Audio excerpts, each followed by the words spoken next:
Hello, I'm David Hughes. Welcome to Your Perfect Body, the podcast of the Esoteric Teaching community. Today's selection is an essay entitled Divine Love.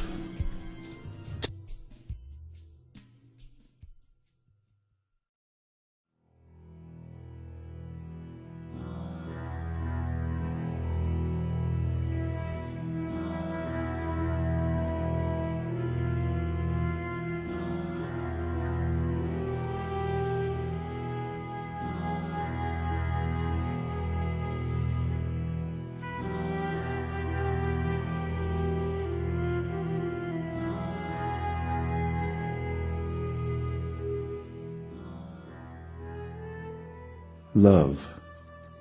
We all need it, and we need to both give and receive it. But in this material world, do we ever get enough love to be satisfied? Or even if we do get to give and receive love, is it ever perfect? And is love in this material world ever eternal? We all know the answers to these questions. No, no, and no. We cannot get the satisfaction we seek from love in this material world because as spiritual beings, we need a much larger quantity of love and affection than are available here. We want perfect love with a perfect person, and we want our love relationship to be eternal. But we can experience satisfaction in love if we pursue divine love, or bhakti rasa, through the path of the esoteric teaching.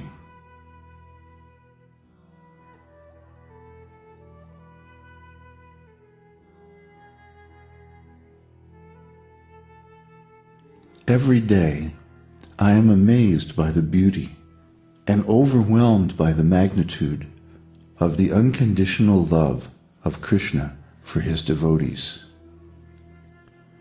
And the opportunity to love and serve such a perfect person is precious because it gives priceless emotional satisfaction to the soul. This divine love is the result of long-term practice of the esoteric teaching.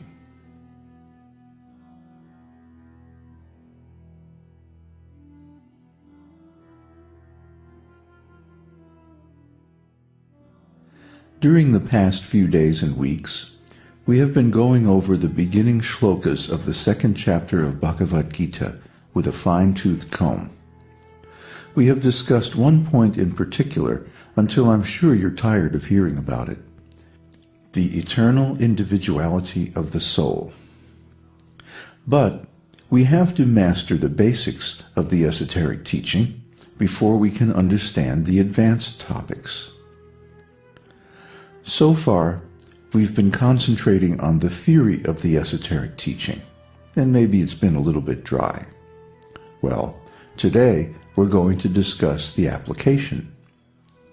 The application of the esoteric teaching's philosophy of the eternal individuality of the soul is in the experience of divine service and spiritual love. We cannot love unless we are an individual and a person, nor can we love someone unless they are an individual and a person. By definition, love is a reciprocal exchange of service and affection between two individual persons. A loving relationship can only exist between conscious, individual persons. It cannot exist between two objects or between a person and an object because love must involve mutual reciprocation to be satisfying.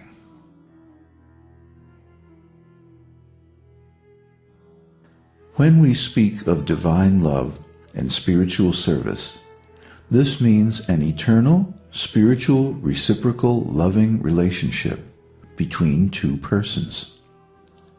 Everything that is spiritual is eternal. So a spiritual love relationship is eternal and perfect. And the perfect object of love is Sri Krishna. He has all the good qualities in unlimited perfection and unlimited quantity. Krishna's wonderful spiritual character is that he reciprocates our love perfectly according to the mood or rasa in which we approach him. Ye yata mang prapadyante tangs tataiva bhajamyaham. All of them, as they surrender unto me, I reward accordingly. Bhagavad-gītā 4:11. There are 5 principal moods of service and love of Krishna: neutrality, servitorship, friendship, parenthood, and conjugal love. In neutrality, Shanta Rasa, we admire Krishna from afar, but we are not engaged in direct service to him. In servitorship, Dasya Rasa, we are directly engaged in Krishna's personal service. He is the master, and we are the servant.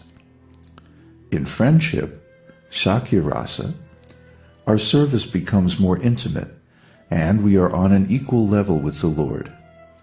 In parenthood, Vatsalya Rasa, the devotee actually becomes the Lord's parent or superior and cares for him as a child. And finally, conjugal love, Madhurya Rasa, is the highest form of direct, intimate service to the Lord, where the devotee actually becomes the lover of the Lord, and he reciprocates. Conjugal love is the most exalted and advanced mood of spiritual service in love of Krishna, but all of them are equally glorious because they are completely spiritual and eternal. And each spirit soul already has an eternal relationship with Krishna in one of these 5 moods. The practices of the esoteric teaching, especially chanting the holy name of the Lord, remove the covering of material consciousness and false ego from the soul, allowing him to revive his original spiritual consciousness. At that time, the soul remembers his past relationship with Krishna, and it resumes as if nothing had happened. The master teacher will never tell you what your relationship with Krishna is, whether you are situated in the rasa of neutrality, servitorship, friendship, parenthood, or conjugal love. Why? When you come face to face with Krishna, you will know. Just like when you are presented with a big plate of sumptuous food, no one needs to tell you whether you have an appetite for it. Or when a young boy and a young girl come face to face, no one needs to tell them that they're attractive to one another.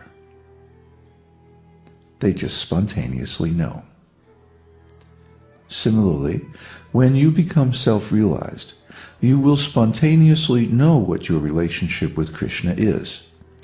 There's no need for any mechanical system or any artificial means of revealing it. It will spontaneously manifest as soon as you approach Krishna by study, service, and purification. This is self-realization, and it is the miracle of the esoteric teaching.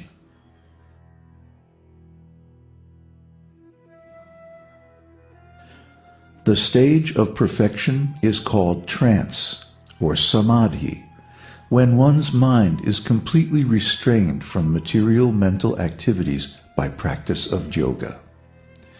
This is characterized by one's ability to see the self by the pure mind, and to relish and rejoice in the self.